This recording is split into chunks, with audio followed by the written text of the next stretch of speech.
Bonjour tout le monde, bienvenue à l'émission de La Terre à la table. Aujourd'hui, nous tournons dans la municipalité de Sainte-Énédine, à 3 km du village. Nous sommes à la ferme du chasseur et nous découvrirons ensemble le sanglier. Bienvenue à l'émission.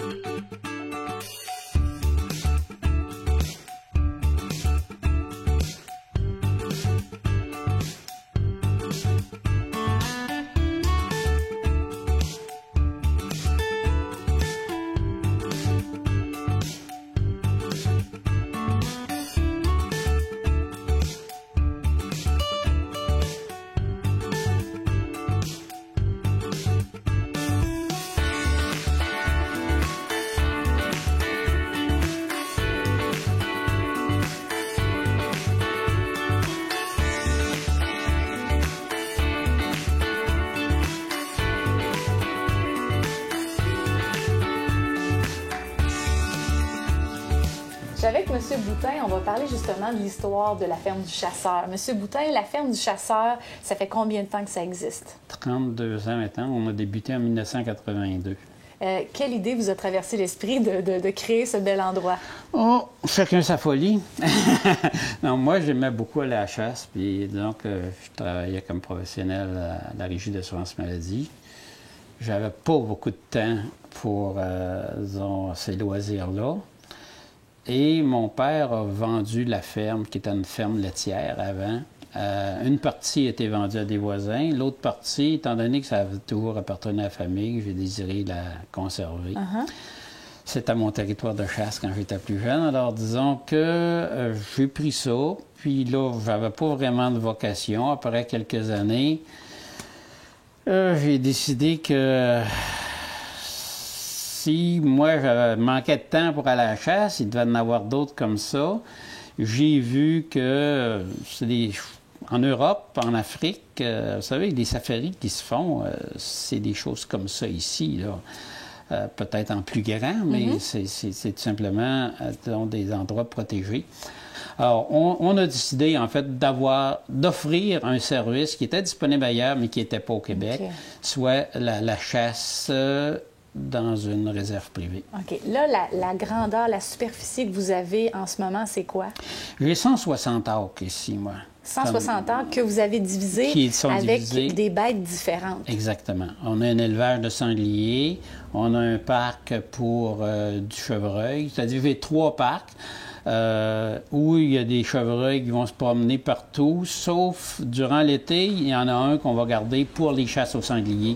Parce qu'avec les naissances des chevreuils, il ne faut pas aller déranger tout ce monde-là. Alors, disons qu'on va localiser nos chevreuils dans 2 parcs, puis faire notre chasse aux sangliers dans un autre. Là, aujourd'hui, à l'émission, on va s'attarder surtout aux sangliers. Le sanglier, c'est quelque chose de spécial. C'est dans la même famille que le porc, mais quand même, il faut le dire, au niveau de la viande, c'est différent. Vous nous avez amené quelques pièces de viande vraiment pour montrer la différence. Oui. Le sanglier, en fait, c'est un animal dont la couleur de la viande va changer avec l'âge, un peu comme le veau qui devient bœuf. Lorsqu'il est jeune, la viande va être rosée et vers l'âge de 15 mois à peu près, la viande va devenir rouge. OK. Et d'ailleurs, les chasseurs qui viennent ici, qui sont intéressés à venir chasser le sanglier, comment ça fonctionne? C'est sur réservation, premièrement. On va s'entendre sur la grosseur de sanglier que les gens veulent. Par exemple, si on veut faire un méchoui, on a une 50aine de personnes, on sait qu'avec un sanglier de 100 livres, il va en avoir suffisamment. En fait, disons qu'on va essayer de doser là-dessus. Les gens qui veulent un meilleur rendement en viande vont prendre des sangliers d'environ 200 livres. C'est ce qui est demandé du côté de la restauration, parce qu'à ce moment-là, chaque coup de couteau dans la découpe va être plus rentable que sur une bête plus petite. On va s'assurer que dans le parc de chasse, il y ait la quantité de sangliers que les gens ont demandé et la grosseur qui a été convenue. OK. Puis je me demandais, tantôt à micro fermé, mais là, vu que nos micros sont ouverts, la chasse aux sangliers, ça se fait comment? C'est surtout à l'arc, hein? Ça a varié beaucoup avec le temps. Disons que c'est l'animal qui se prête le mieux, à mon sens, pour des chasseurs à l'arc ou à l'arbalète, en fait, avec des flèches. Mais je vais avoir des gens à poudre noire, au fusil, à la carabine. En fait, j'en ai même eu un groupe à l'épieu. Là, disons que c'est plus risqué. Oui, hein, c'est quelque chose. Effectivement, disons que la chasse se fait sous la forme de chasse fine. En fait, les gens ne resteront pas dans un mirador à attendre que la bête vienne parce que ça peut être long. Alors, disons que les gens vont marcher dans la forêt pour essayer de débusquer l'animal, en fait, de le traquer. En fait, faites la chasse selon la méthode traditionnelle. OK. Merci beaucoup, M. Boutin. On va aller découvrir l'animal en question. D'accord.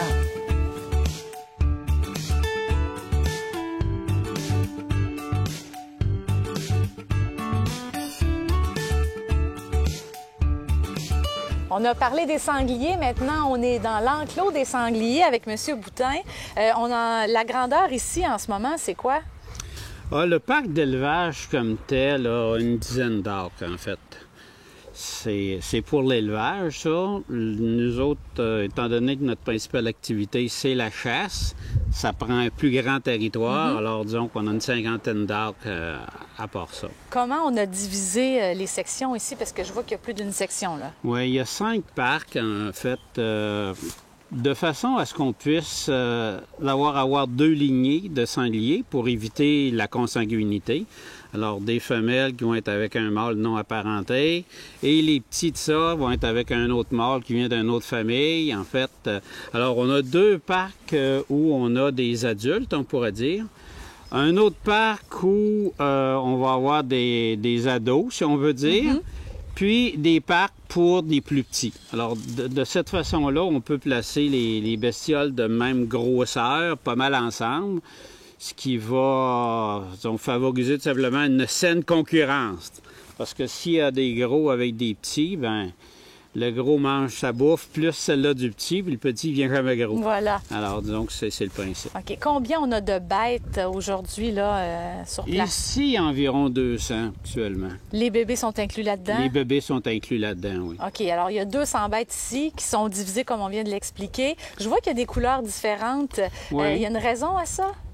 C'est comme chez les humains. OK. En fait, il y a des blonds, des roux, des noirs. En fait, ouais. Donc, il y a des lignées différentes. OK. J'ai une lignée russe, en fait, qui était plus blond, si on peut dire. Et, comme les Russes. Hein? C'est ça. Il y a quand même une différence de couleur qui est importante.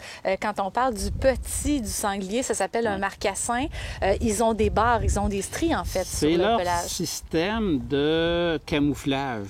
Comme les fans, les petits chevreuils, ils vont avoir leur picot qui leur sert de camouflage quand ils sont jeunes. Les chevreuils vont perdre ça à l'automne, quand ils prennent leur pelage d'hiver. Alors, les petits sangliers, c'est leur camouflage. Et vers l'âge de 4 mois, ces rayures-là vont disparaître. On va aller voir des bêtes, justement, en question, parce que là, on parlait des petits marcassins. Les laits, ça se trouve être les femelles. Les femelles ont des particularités aussi. Bien, je voulais connaître un peu la gestation et tout ça, puis on va en reparler dans quelques secondes, en fait. D'accord, pas de problème.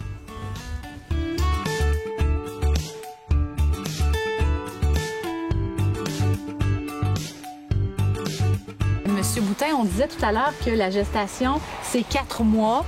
Donc, la femelle a accouché, en fait, il y a quelques jours. Les bébés n'ont que quelques jours. Ça s'appelle des marcassins.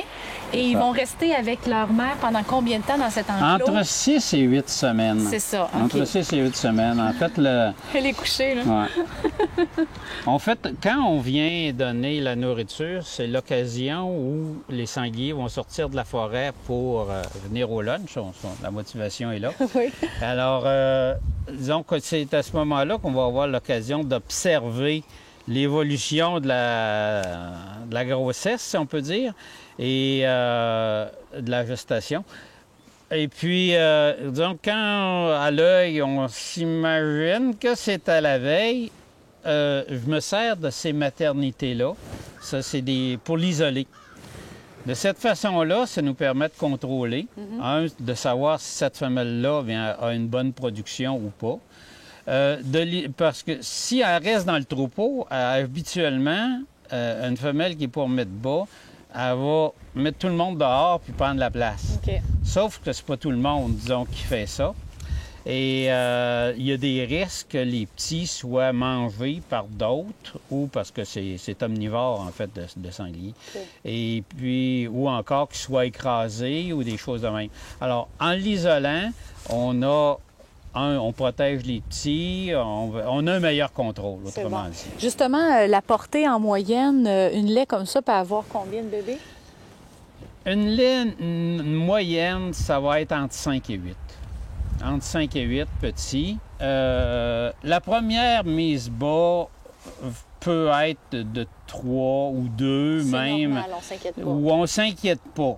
Par contre, disons, pendant plusieurs années, moi, une qui n'en avait pas 5 au départ, n'avait pas de chance. OK, s'en aller à la chasse. Mais c'est ça, exactement.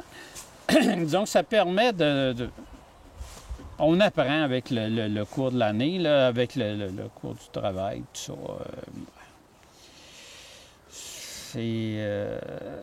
Mais normalement, c'est entre 5 et 8. Disons qu'on garde ça comme Puis, ça. est-ce qu'il y a des signes avant-coureurs? Parce que là, vous savez que c'est 4 mois la portée. Vous notez ça quelque part? Ou il y a des trucs qu'elle va faire, vous allez faire, OK, là, c'est une question d'heure. L'accouplement, je peux pas dire à l'heure. On peut se tromper même d'une semaine ou 2 semaines, des fois, à l'occasion. Okay. Même des fois, il y en a qui vont passer tout droit, donc on ne verra pas, puis qu'à un moment donné, tu vas sortir de la forêt avec quelques petits qui arrivent en arrière. Ça arrive.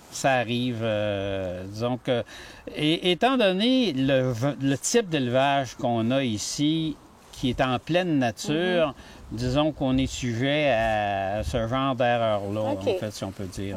Mais c'est bien quand même, on la laisse s'occuper de ses petits, on la laisse quand même tranquille pendant un bon moment, vivre une certaine liberté, contrôlée.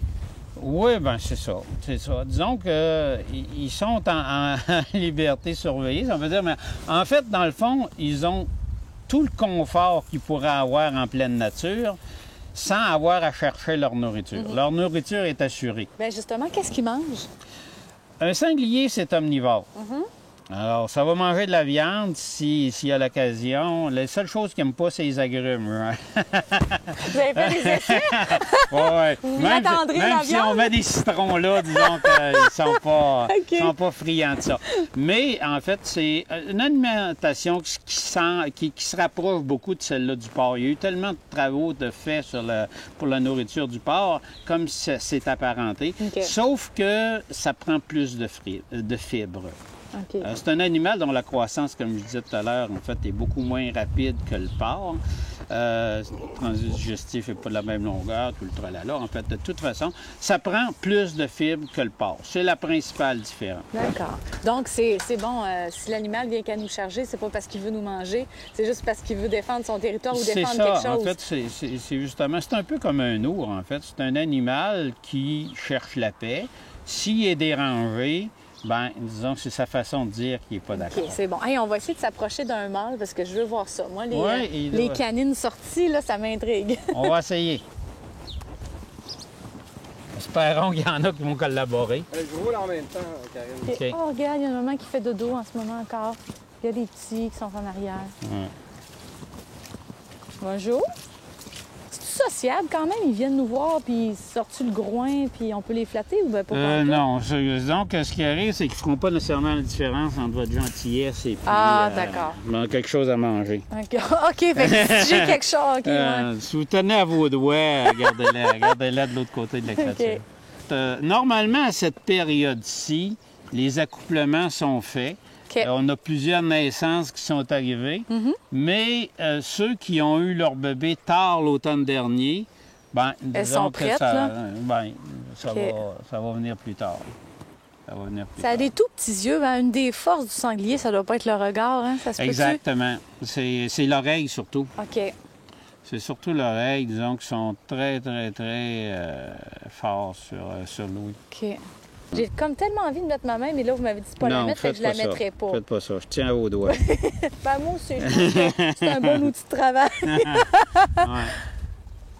Donc là, les mâles, ici, sont là-bas. Le monsieur, j'ai un mâle, en fait, j'ai 2 mâles, un plus gros et un plus petit ici. Maintenant, disons que la collaboration n'est pas assurée, comme c'est là, ce que je peux voir. Mais c'est ça, ils sont divisés des femelles, ils sont séparés des femelles. Non, ils sont avec... non, j'ai un mâle avec un groupe de femelles, que je disais, puis dans un autre pack, j'ai un autre mâle qui n'est pas apparenté, avec des femelles qui pourraient être parentes avec le mâle d'ici. Oui, OK, c'est vrai. Oui. Mais ils sont sympathiques, Yann, ils nous suivent tout le long, là. Ils ont l'air sympathiques. Ben, il y en a quelques-uns. Disons qu'ici, il y a une vingtaine de bêtes de... On a 3-4 spécimens devant nous. Là. OK.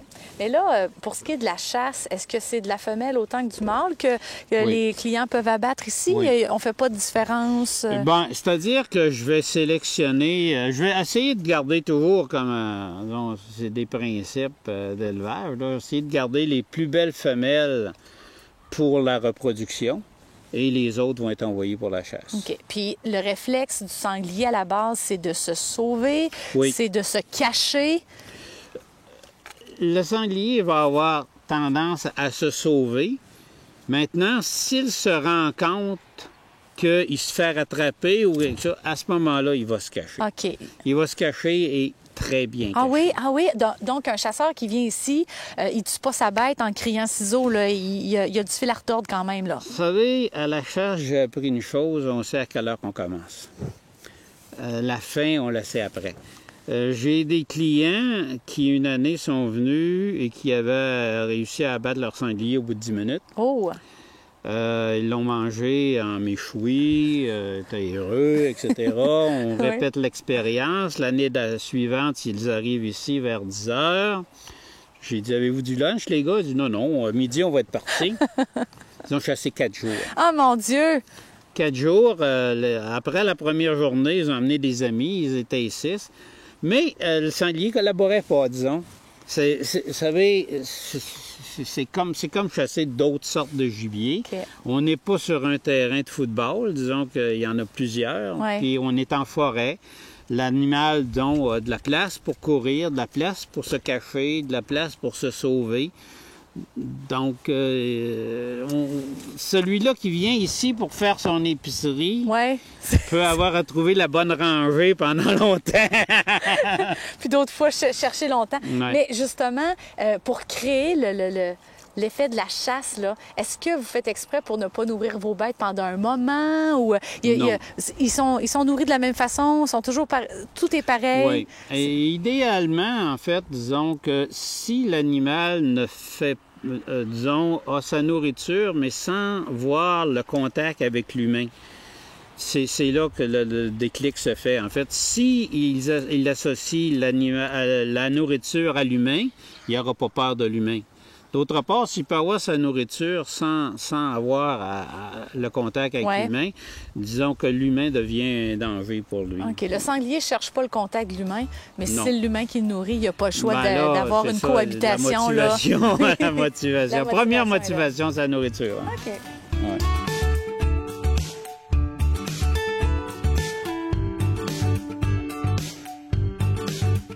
Là, on est dans une section où ils ont l'air plus vieux, en fait, hein?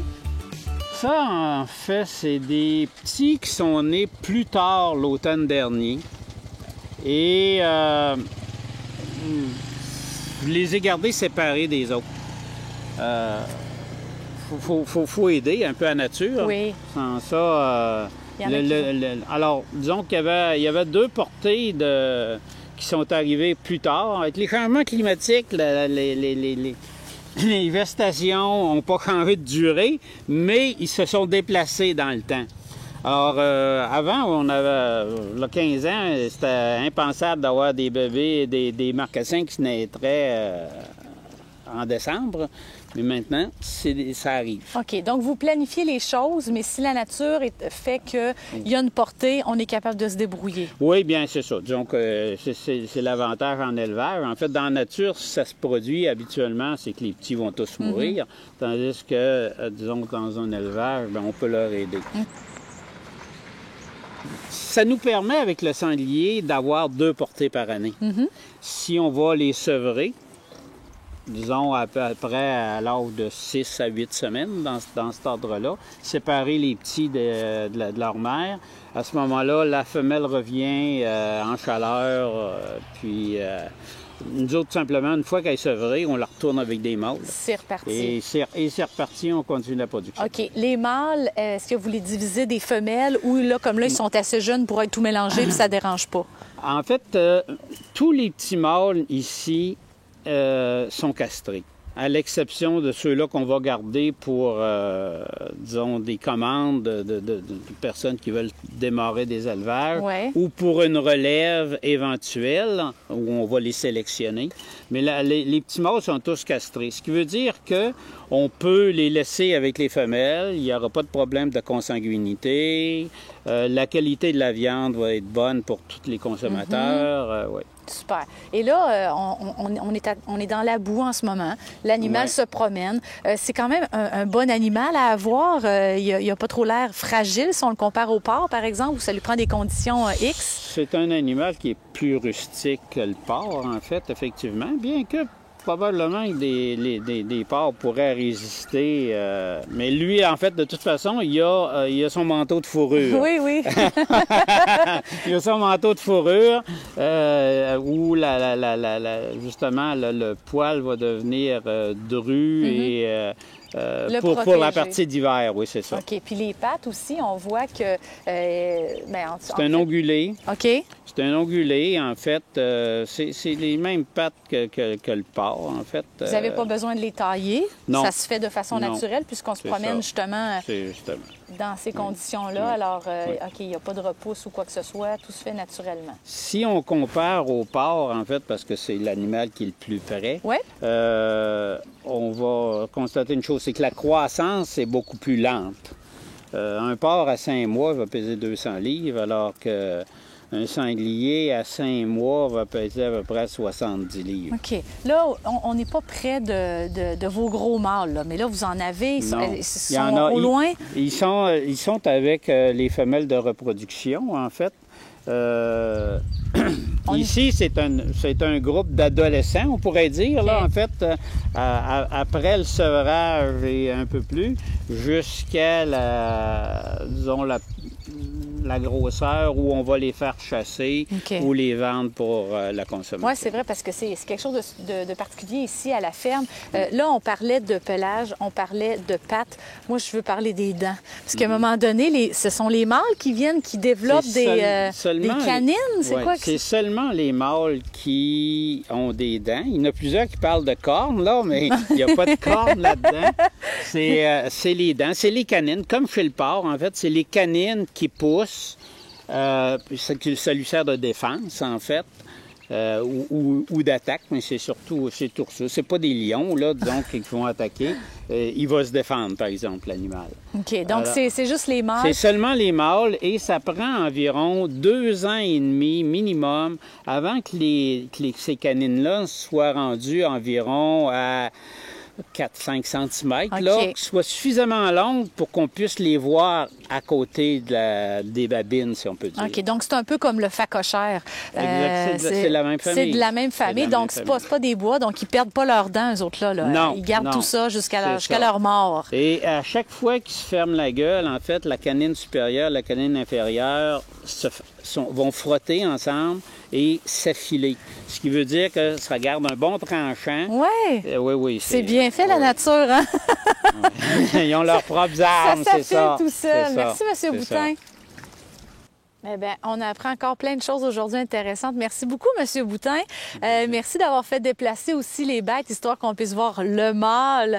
Vous êtes ramassé un bâton du pèlerin. En plus, on n'a pas le choix, hein? Une aide à la marche. Ah oui? Mais aussi, disons, à titre de protection. Oui, un petit moyen de défense. C'est ça. Normalement, on évite de faire des mouvements comme ça, mais des fois, pour la caméra, qu'est-ce qu'on fait? Oui, qu'est-ce qu'on ferait pas? Merci, M. Boutin.